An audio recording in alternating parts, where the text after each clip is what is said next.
नमस्कार दोस्तों, मैं पंकज सिंह आप सभी के समक्ष अपने YouTube चैनल प्यार पंकज सिंह पे आप सभी का स्वागत करता हूं। आज हम करंट अफेयर का अगला लेक्चर लेकर आप सभी के समक्ष हाजिर हुआ हूं। जैसा कि दुनिया का सबसे बड़ा पुरस्कार जो कुल 6 क्षेत्रों में दिया जाता है, नोबेल, आज हम उसी का अध्ययन करेंगे। 2020 में किन किन लोगों को पुरस्कार दिया गया है, किस किस क्षेत्र में दिया गया है, इसी चीज़ का हम अध्ययन करेंगे। तो चलिए देखते हैं नोबेल पुरस्कार 2020, नोबेल प्राइज 2020 किसको किसको दिया गया है। जैसा कि यह पुरस्कार स्वीडिश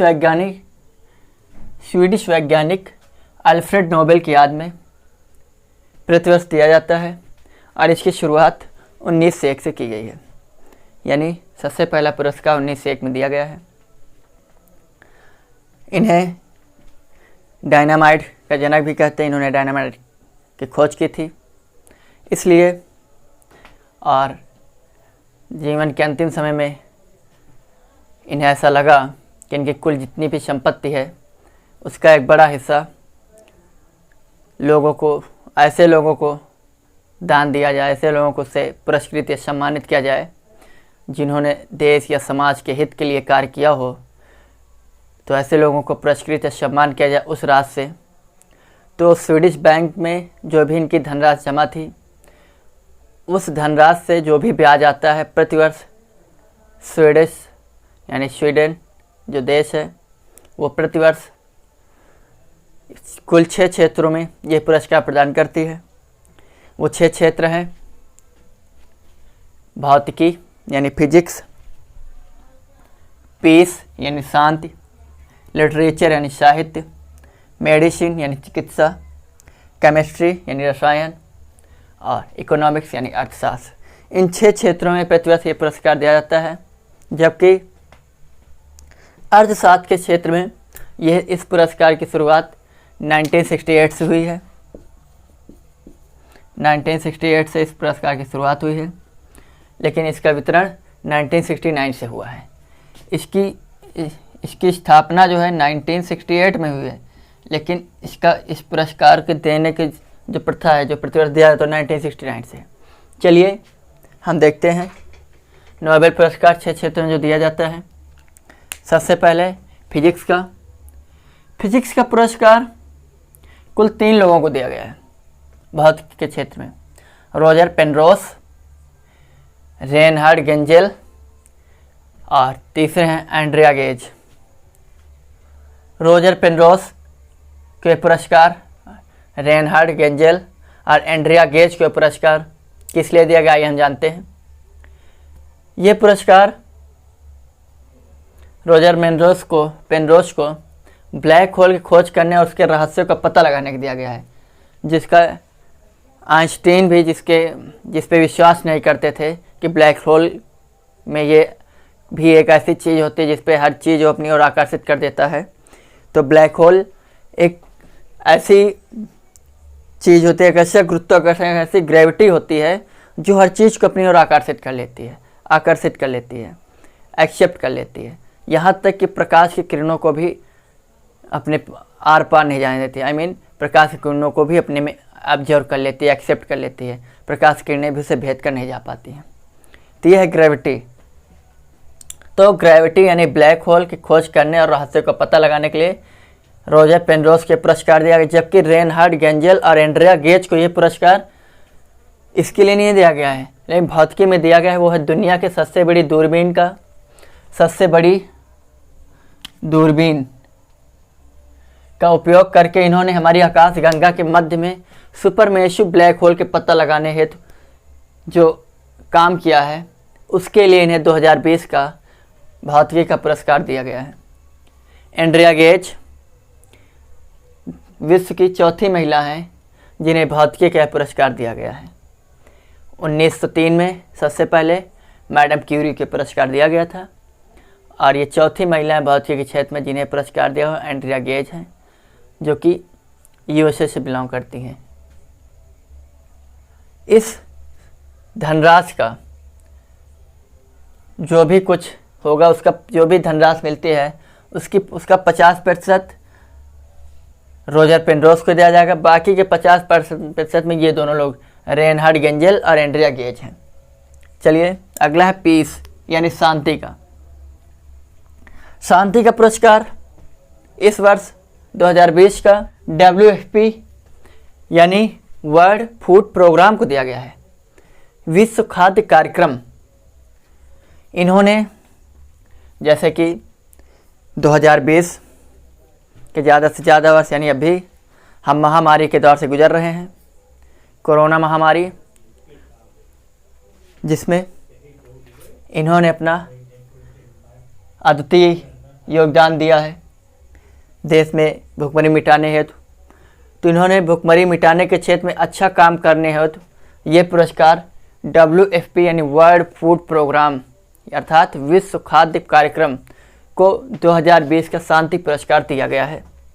इसकी स्थापना 1961 में हुई थी WFP की, और इसका मुख्यालय इटली की राजधानी रोम में है। स्थापना 1961 और हेडक्वार्टर इनका रोम, जो कि इटली की कैपिटल है।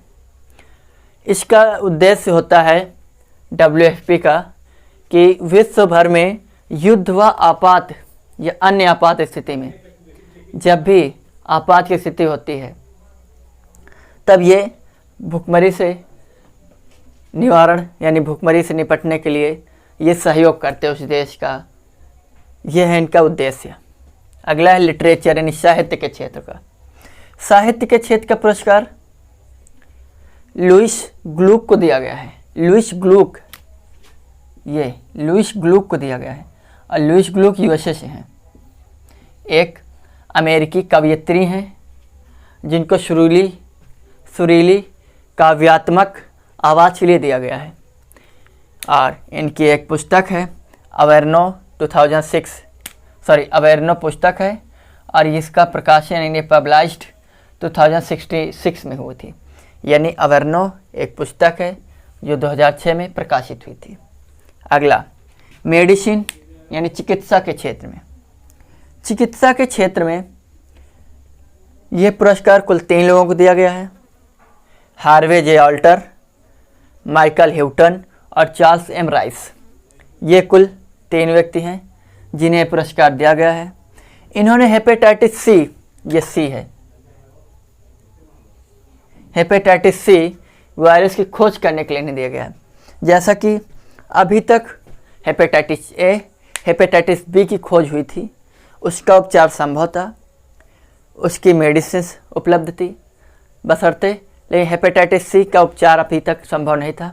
सिर्फ तुक्का के बेस पर ट्रीटमेंट चलता था कि ये दवाइयाँ वो दवाइयाँ अगर सूट कर गई तो ठीक है, अन्यथा बचना असंभव रहता था।